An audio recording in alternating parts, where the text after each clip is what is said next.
Transportation and Infrastructure Committee. Today is Monday, November 25th, so we'll call this meeting to order. Our next item on the agenda is approval of the minutes from the October 28th, 2024 meeting.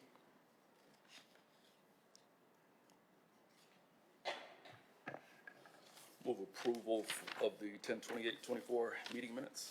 All right, I'll second that. All in favor say aye. Aye. Aye.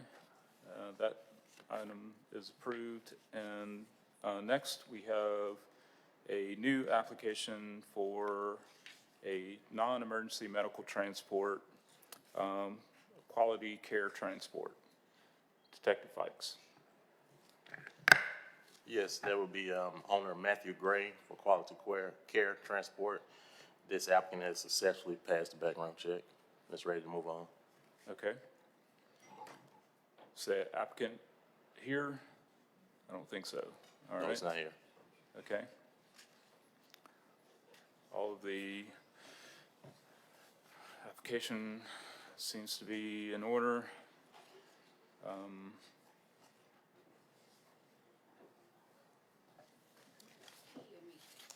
Move that we send this to full council with the affirmative recommendation.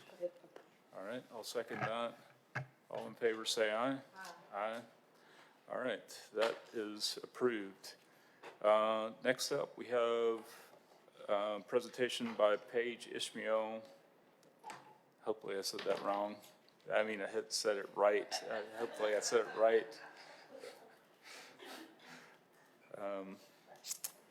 Senior Planner for BDOT on the mobile food truck ordinance. Good afternoon. Good afternoon. I'm Paige Ishmael. I serve as senior Ishmael? planner. Yes, Ishmael. Okay, Yeah. got it. Yes. Okay, great. All right, so today we were presenting to you our new mobile food vendor ordinance for hopefully 2025. So you can go on to the next slide. So just a snippet of where the ordinance currently is. The last ordinance was created in 2017, and it has not been updated since then. So a couple of years ago, the mayor charged BDOT and IEO with making the process to get a food truck permit and business license more streamlined for our food truck owners, because the original process was very layered and highly regulated.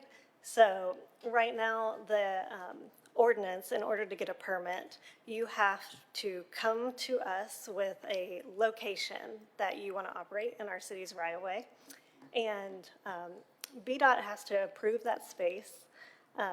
This is a 2 to 3 month process in order to get a food truck permit if you follow the current ordinance, because that location has to be selected. It has to go through the Mobile Food Vendor Committee, and then it has to go to the Public Safety Committee within 28 days.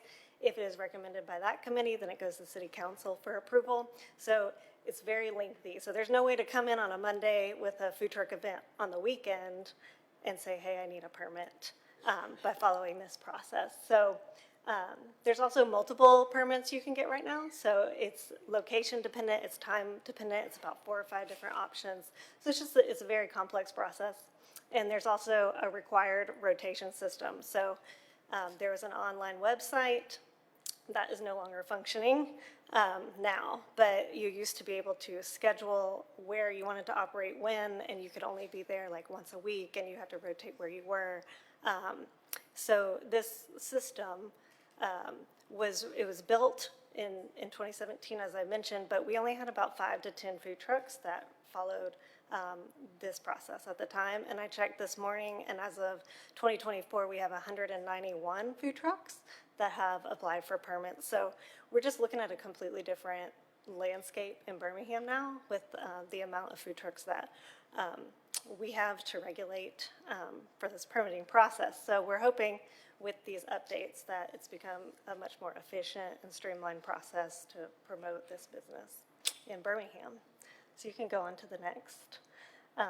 So the draft that you see here is the result of these 2 years of several meetings. So internally, we've been working with IEO, Finance, PEP, City Clerk's Office, OCA, BPD, and our fire department to really analyze where we were and what we need to be going towards. And we've also met with local business owners and food truck owners on several occasions. So we met with our food truck owners before we even got started and kind of throughout the process. And then we even had a meeting a couple of weeks ago to present this draft to them, to go over the process and make sure we were like hitting all those pinch points and the concerns that they originally came to us with. So the three main changes that are in this ordinance are that we are only offering one permit now. So we're dropping out all that complexity. We have one mobile food vendor permit for anywhere you want to operate, and it's one fee. So now if you come to us with your required documentation, we can offer a 48-hour turnaround through the Department of Transportation for your permit. So from 2 to 3 months to 48 hours. We are now also going to require a fire inspection from the city of Birmingham. Before, there was a fire inspection as a part of the process, but it was required by the health department. So we learned that they were accepting fire inspections from other counties, and in talking with our BFRS, learned that it's better to have our city inspectors also inspect here. So that's a requirement that we are adding.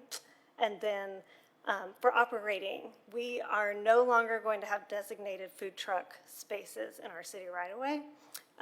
Food trucks are going to be able to park and operate at any metered space in the city. They must pay the meters, and all current regulations that are in the ordinance remain. So they can only operate in commercially zoned districts. They must be outside of the 150-foot distance from the front door of any operating restaurant or bar. And they can't be blocking any safety hazards, like you can't block a bike lane or a crosswalk or fire hydrant, any of those things. You can go on to the next slide. So in 2025, the application process will look like these 4 steps. So we're asking people to first go to our fire department here to get a fire inspection. Once they get that inspection, they'll go to the Jefferson County Department of Health. They can show the health department their fire inspection. That will help them get that food permit through the health department. And then they come to BDOT with those 2 things. And once they get to BDOT, they have to fill out an application, a conditions form, which just asks them to sign that they understand that they're operating under all of the conditions that are outlined in the ordinance. And they have to provide proof of general liability insurance and their driver's license. And once we process all of that, we can give them their permit. They take the permit to the first floor and pay for their business license. Then they will be issued a decal, and there's a photo of that at the end. But we are requiring food trucks to put that decal up at all times of operation, food trucks and push carts. This has to be shown, and the purpose of that is to say, if a food truck has a sticker, like an enforcement officer can see that sticker and they know that food truck has gone through the full process. So they've gone through fire, they've gone through health department, and they have their permit and they're good to go. So hopefully that will help on the enforcement side, just be more efficient. You can go to the next. So here's a comparison of the permitting fees. So currently, right now, we ask for a $150 application fee. And then for your permit, it's $300 to operate outside of the Premier area and $500 to operate in the Central Business District downtown, which is where most food trucks want to operate. So in the new ordinance, we are able to lower our fees. And we are going to ask for a $50 one-time application fee and a $200 annual permit fee. And if you just have a push cart, it's a $50 fee, not $200. And we got to these numbers by doing extensive research, looking at other cities, and taking into the amount of time and different departments that this is going to hit. But we feel like we're right in line with cities that are similar to our size. And surprisingly, the food truck owners agreed with us. So that was a big win. You can go on to the next. So this is a picture of what the decal will look like. That will be hopefully displayed in all windows for our finance inspectors and fire inspectors and BPD and anyone who's available to inspect. And I think that is all. Happy to take any questions. Yeah, so, how are you guys defining the 150, or how is the 150-foot distance requirement defined? Is that from the front door of It's the a front brick door. and mortar restaurant to Yes, the food truck? yes, it's measured from the front door, the main front door. Okay, and, what happens, is the food truck considered impermanent so that if a restaurant were, so the way the food trucks, by my observation, typically work is they kind of establish their presence at a certain corner, you know, they kind of lock down a spot. So what happens if somebody decides to open a brick and mortar within 150 feet of, you know, where they've had an established presence for an extended period of time? Yeah, I believe the food truck would have to move outside of the 150 feet. Correct. Yes. Okay. Other questions? Go ahead. Thank you, Mr. President. So this is a new ordinance that's going to be coming forth, right? It's a revision. A revision. So will the people that's under the old ordinance, will they be required to get the stickers? And how do you identify those that versus the, you know, what's forthcoming? Yes, so as a part of this transition, we've kind of started to incorporate this process already, probably like the second half of this year, to just help people get used to it without charging them the fees. So we have a database, so we know who's renewing versus who's new. So if you're renewing, you won't have to pay that application fee. Okay. But if you're new, you And will they'll have to pay just be that. given the decal. Right, So, right, okay. yeah. Anybody that gets a business license in 2025 for a food truck will be given the decal. Okay. Because I did hear you say once they go through the application process, you've incorporated them coming to, you know, to public safety. So that is no longer a part of the process. Okay. For it to be more streamlined, we put it all within BDOT. Perfect. Okay, thank you. I've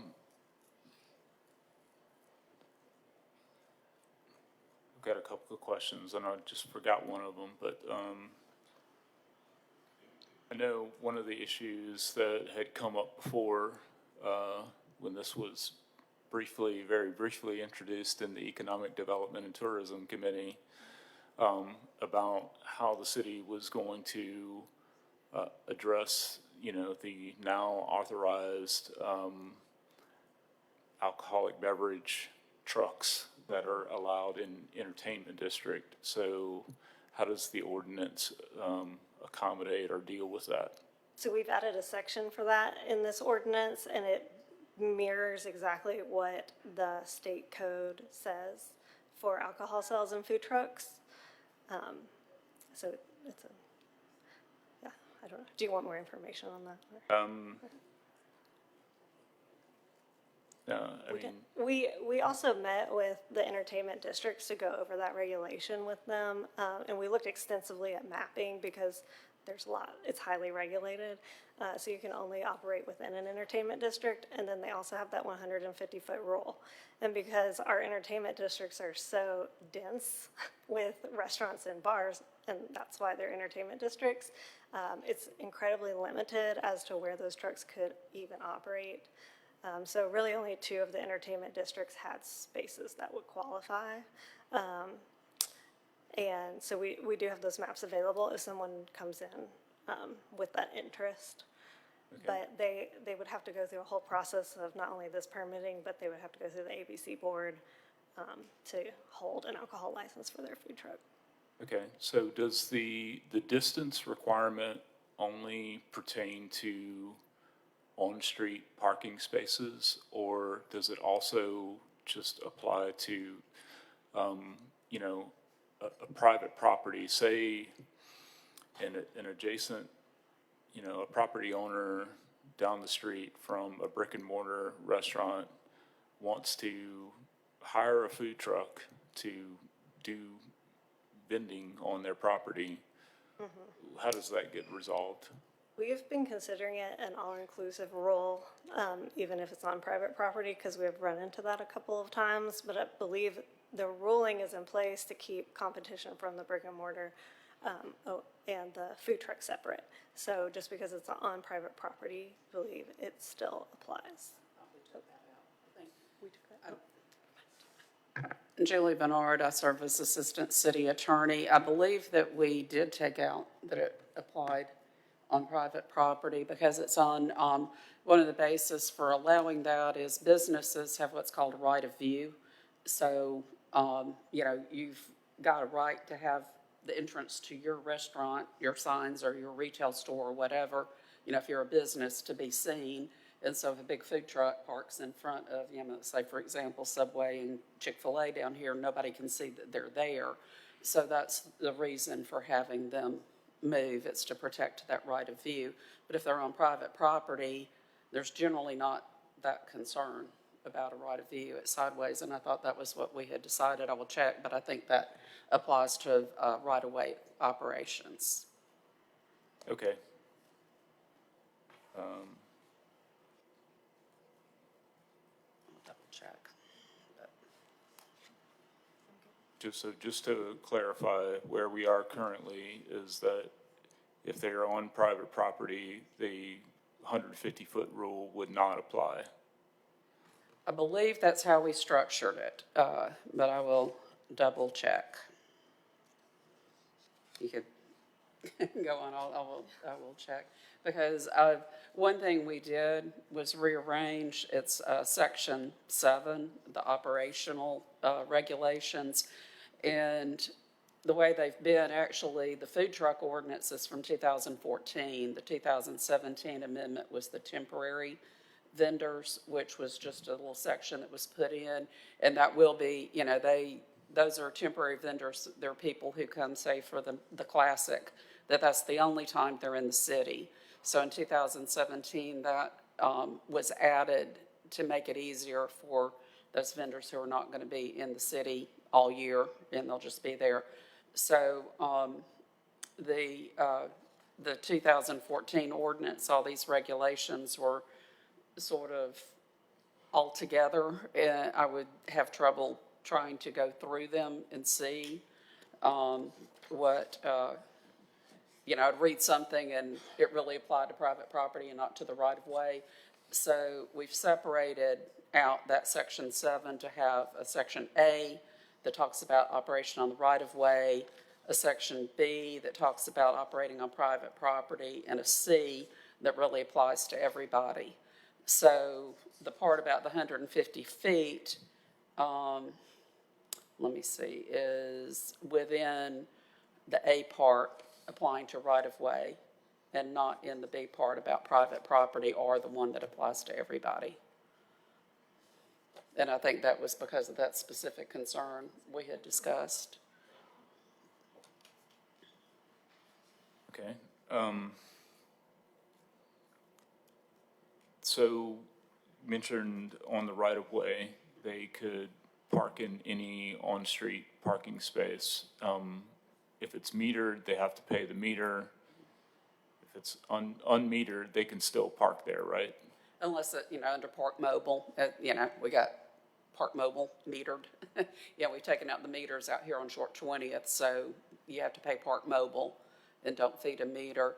And that's what the original fees were based on. Those $300 and $500 fees were based on the city, you know, designating those parking spaces. It was also to try to make up for some of the lost income from people paying a parking meter for the times that a food truck would be there and cars were not allowed to park there. Okay. So that was the original $300 and $500 structure. So it taken out that requirement. That also allowed the lowering of the fees. And yes, they would still have to abide by, you know, parking regulations, but, you know, including paying meters, but, you know, they can park in legal spaces. So part of our metering, though, is a 2-hour maximum. So how do you deal with that? Generally, under health regulations, a food truck can only stay in one location for more than 2 hours if they have an agreement with a nearby business for restroom facilities. So generally, they shouldn't be staying most places unless they've got an agreement with another business. I think I'm remembering that correctly. I don't think that's changed in the health regs. So they shouldn't be, so. Right, okay. Other questions? Did want to point out a little bit about the alcohol sales. Again, it's limited to in entertainment districts, but they do, as Ms. Ishmael, mentioned, you have to get an ABC license. It'll be a process. The state law says that the food or beverage truck has to be approved by the governing body, and they can only do it in entertainment districts at sites, at locations that are designated by the city, which is why we looked at the mapping and where they could be.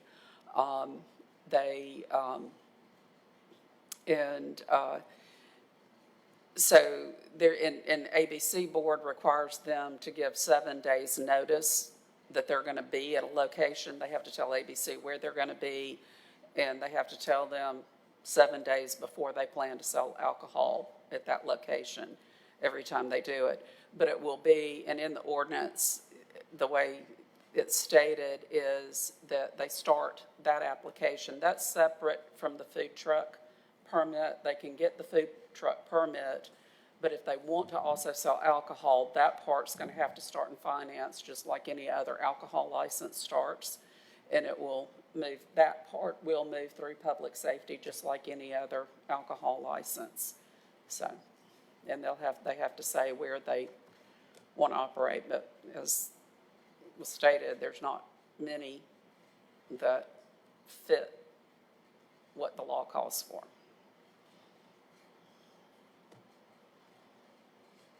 Okay.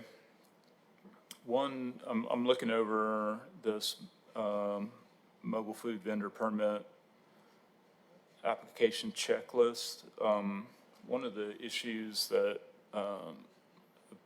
raised before is, the vendors, food truck vendors not complying with the, basically the noise components. So they're running these really obnoxiously loud generators. And from what I understand, our current food truck ordinance actually speaks to that and has some specifications. So, I really want to emphasize, like, this is our opportunity to, address that issue. Love food trucks, hate the loud generators. And when you got, 5 or 6 of them in one location, it's oppressive. So. It is, and then sometimes food truck Fridays, the noise, the music is turned up way loud, and my office looks right out. And so I'm sometimes a little overwhelmed by it. But the 80 decibel is the limit on the generators. They are supposed to provide that, proof that their generator that they're using meets that specification with the application. And then there's another section in the operational that says you can't operate a generator that's more than 80 decibels. And 80 decibels, I've looked at, several decibel charts. That's basically traffic noise, heavy traffic noise. So, it shouldn't be louder than most of the traffic around. But that's carried over, and that is still there. So we will have to, look into. Right. I would add that the specification needs to be more specific than just, it needs to be 80 decibels under full load, because, the generators idle down when they're, power's not being drawn. It's But most of the time, when the food truck's operating, they're operating under a load. So they're significantly louder than under a load than they are at idle. Yeah. They, let me look back to what it says in the application part.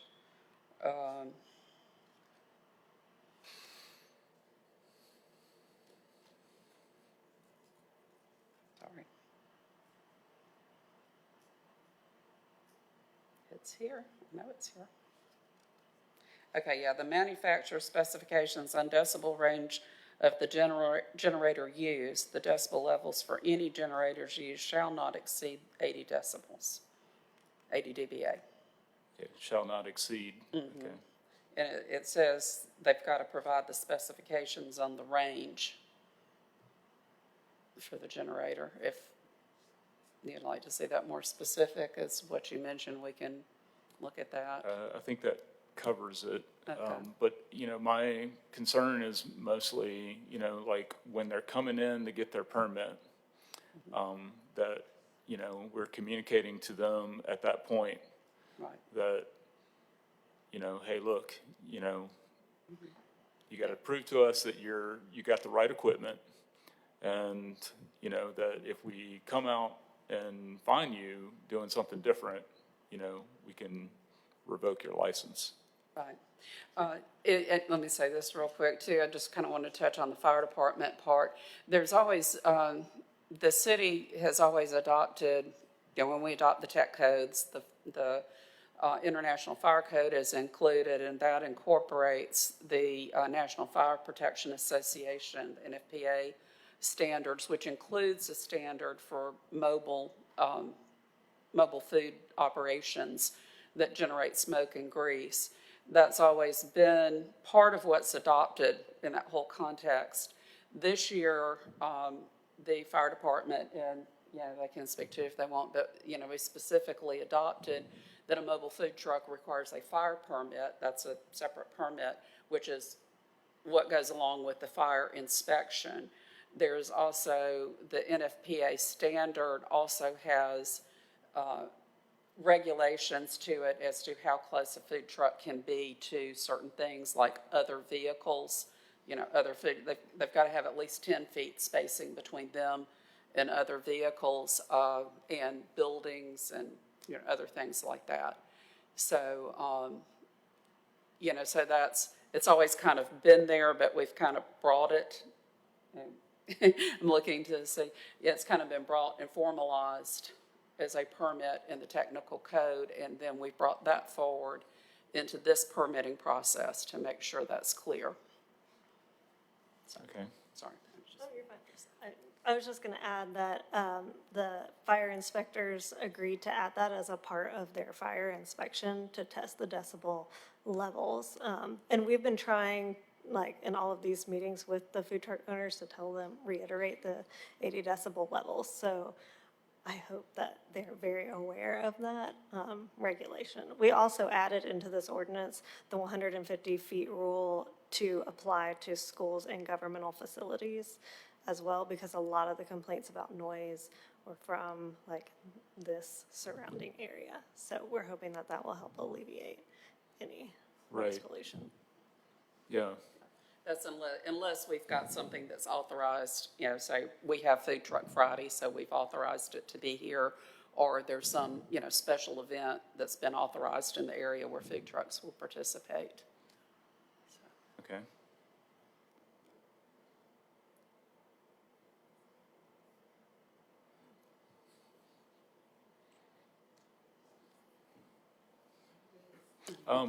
One other question. So this will be, when this appears on the council agenda, it'll be an item of permanent operation, correct? Correct. Okay. And that's the question. We would like to move it so that we do have it formally in place. A lot of, as Ms. Ishmael, said, that whole process has broken down over the years. And that was, there was a few years ago, I got a question and I looked at it. None of the people in the room were involved in it, but there were some things that VDOT had just changed. There was different people no longer here, you know, and I'm like going, that's not what the ordinance says. So, you know, some of that's the driving factor, you know, there's that. There have been complaints from the food truck owners, from the administration, because they get the complaints that it's too cumbersome. So, a lot of that, you know, drove this, but this, you know, so they have been working, it's been a broken system for a long time, and they've been doing the best they can with it, and started, you know, incorporating some of these, and as she said, educating the vendors of what's coming, so that when it's formal, it's not a surprise to them. So, but we'd like to get it moved. I did not, yeah, I considered putting it directly on tomorrow's agenda ahead of this. I did not. It would either need to be an addendum, or we would like for it to move next week at the latest, if possible. Okay. We could put it on we could do an addendum tomorrow, but only for the purpose of doing a first reading. Yeah, that might be good. So, you know, I wouldn't want it to go to. Yeah. There would not be unanimous consent, to Okay. get it passed tomorrow, so, That's a good but- plan. yeah. So we put it on as an addenda for first reading, and then the second reading being the next week. And that Right. would give people time to have reviewed and have some consideration of it. Makes sense. Okay. Does that sound reasonable to my colleagues? Okay.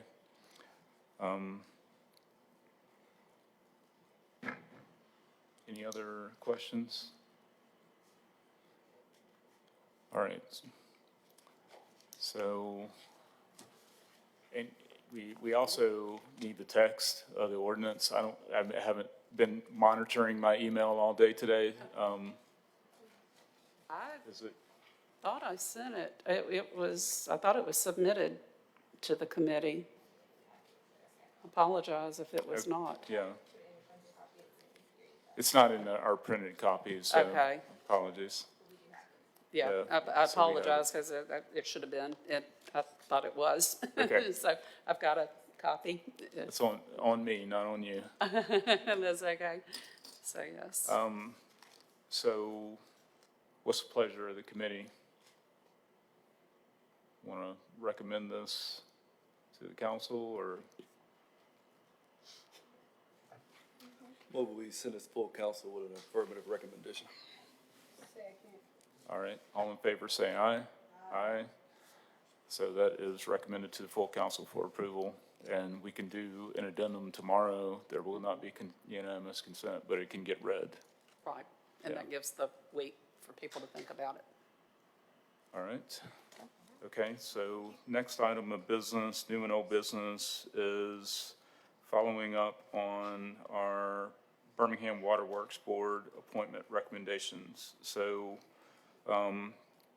as you all know, the current terms of the Birmingham Water Works appointees will be expiring December 31st of this year. And we have interviewed lots of people who are interested in serving on the Birmingham Water Works, including a couple of folks who are seeking reappointment. And the terms, current terms are expiring December 31st, 2024. The terms of the Water Works Board are 6-year appointments. So if there's not any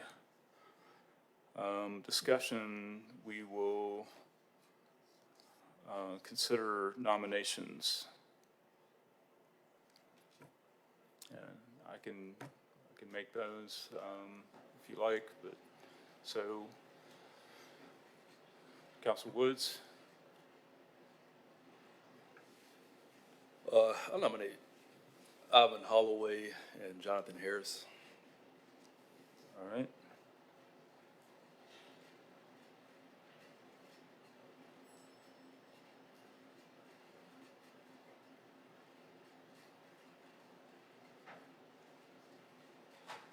And I will nominate Teresa Huffman and Larry Ward for reappointment.